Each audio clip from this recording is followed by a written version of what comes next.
ძიმე შეხვედრა იყო, თუმცა მინდა აღვნიშნო, რომ პრინციპში ვაკონტროლებდით თამაშს და მეორე გოლის შემდეგ ჩვენი შეცდომიდან გამომდინარე დაიძაბა სიტუაცია. რეალურად ჩვენ მივეცით შანსი მოწინააღმდეგე გუნდს, რომ თამაში დარჩენილიყვნენ, თუმცა ფეხბურთელებმა მაინც შეასრულეს დავალებები, კარგად დავიცავი თავი და საერთო ჯამში ჩემი აზრით დამსახურებულად ჩვენ დაგვრჩა წარმოგება. საერთოდ დადებითად შევაფასებდი ამ შეკრებას. ბევრი რაღაცები გამოიკვეთა დადებითი, ყავდა ახალი ფეხბურთელები, ბევრი კარგი რაღაცები დავინახეთ. მინდა აღვნიშნო, საკმაოდ კარგი გუნდი იყო, ბრძოლის უნარიანი, მძიმე, რომლებიც ესეთი ბრძოლით და ბრძოლის უნარიანობით გავიდნენ ელიტ რაუნდში და ჩვენთვის ნამდვილად დადებითი შედეგია, რომ ესეთ გუნდთან წარმატებით ვითამაშეთ.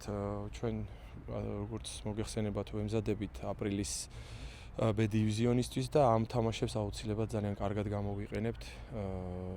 აი ამ აპრილის თამაშების წარმატებისთვის, იმიტომ რომ ძალიან მნიშვნელოვანია უკვე შემდგომში ამ ნაკრებისთვის აპრილში წარმატებები.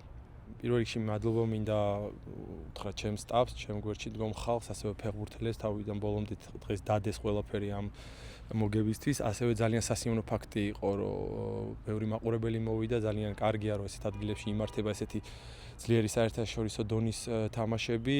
აქ ბევრი ჩემთვის არ არის ეს უბანი უცხო, ამიტომ ძალიან ბედნიერი ვარ, რომ ზუსტად აქ დღეს გამარჯვებით დავამთავრეთ და ეს ნამდვილად ხალხი ამაში ძალიან დაგვეხმარა.